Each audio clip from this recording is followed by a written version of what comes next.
So the next one is this Wednesday. We got our first look at the Assassin's Creed movie starring Michael Fassbender, who's played Magneto. Um, he's done other roles. He was in Prometheus. Um, good actor all around. I enjoy what he does in the X-Men movies, playing the role as young Magneto. So he's the protagonist, and if for some reason you're not familiar with Assassin's Creed, the storyline, um, there's really two storylines that are ongoing in any Assassin's Creed game that you play. You play a character in modern day times who gets who for one reason or another has to enter this virtual reality world that is created by the DNA from his ancestors that he has now inherited. There's a machine that decodes it and basically creates a world around it. So you have this modern day timeline, and then you also have this ancient world timeline.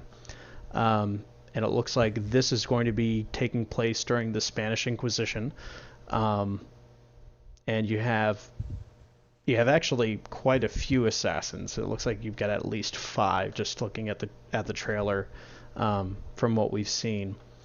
Um, and as far as my thoughts go, with the movie, um, I think it looks exactly what I would expect from an Assassin's Creed movie.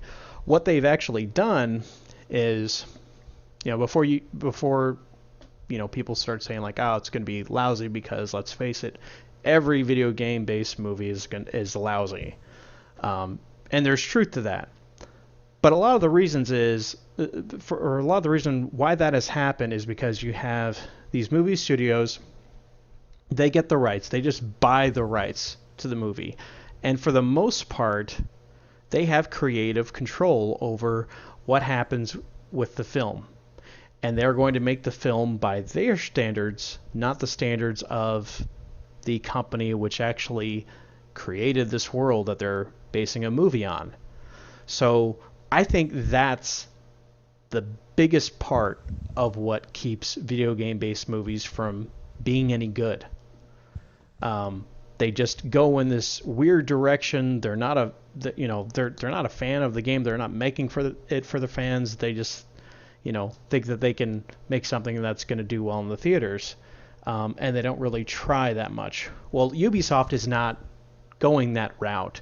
They are taking, they're actually producing this themselves.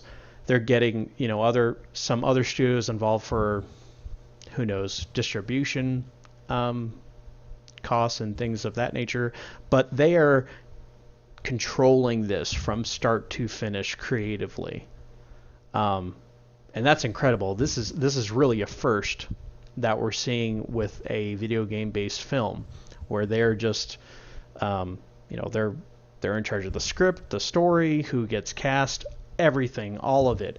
And if you've ever seen any of their other live action stuff that they've done for their games, it's done really well. I want to say they started doing it with Assassin's Creed 2, where they had like these little live action sequences that told the story leading up to the game and events that really establish the game storyline. And they've been, pretty interesting, really well produced, all done with virtual environments that work really well.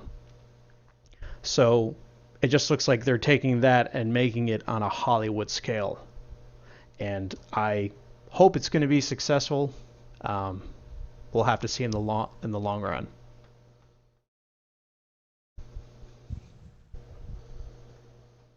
I definitely see this as definitely one of the very few video game movies that'll come out that'll be good. I think it'll oversee people's expectations because based off the trailer, it does look fairly similar to Assassin's Creed, albeit the Animus looks a little interesting.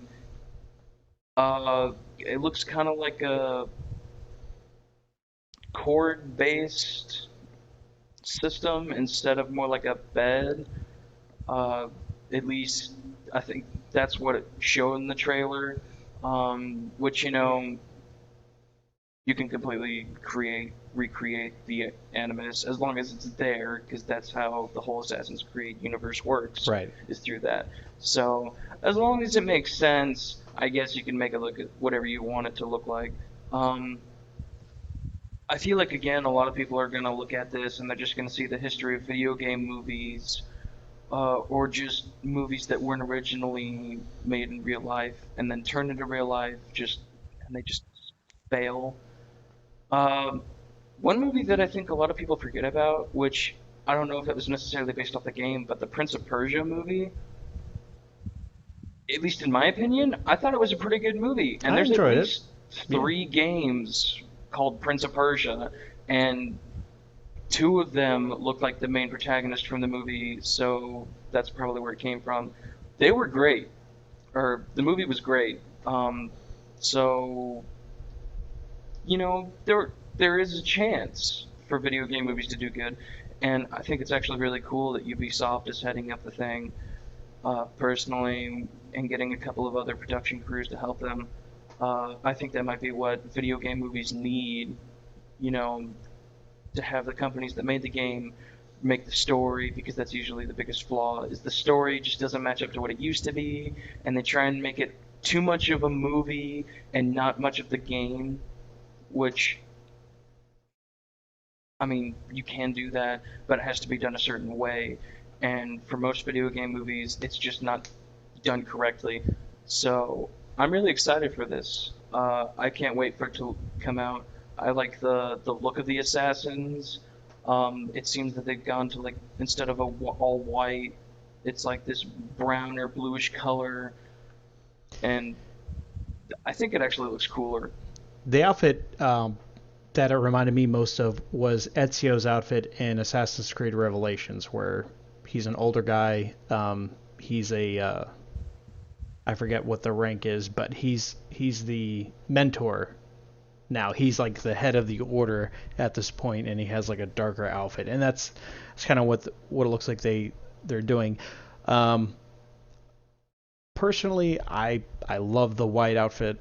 I love how iconic it is, and probably from a cinematography point of view, since the only complaint that I have from the trailer is it looks like a very brown movie, like just sepia toned and very, a lot of dirt. Like, I don't know how else to Yeah, describe it, no, I know exactly but what it's you not a mean. very colorful looking film. It doesn't really do much um, with the color range. So they probably thought white would not stick out as much as a darker outfit. So I'm okay with it. It's not completely out of the questions. And some of the games you can actually dye or just outright buy other costumes that are different colors. So that doesn't go outside the lore or anything like that. So that's okay. I hope not only do I hope that this is successful, I also hope that it's going to, basically show companies like Nintendo and, you know, Sony coming out. They just did a Ratchet and Clank movie that did not do very well at all, and apparently a lot of people say that's because, like, the movie doesn't really have anything going for it. Even if you're a fan of the game, you're going to enjoy playing the game a lot more than watching the movie. But I But hope it's going to show, companies like Sony and Sega and Nintendo, like, hey, this is how you do it. Don't do it the traditional way of licensing out your properties to, to someone who's going to mistreat it and going to do something like a Super Mario Brothers movie and just make something that's completely terrible. So yeah, I hope this is a success. I hope it comes out well, and I do hope that other companies take a nod from it.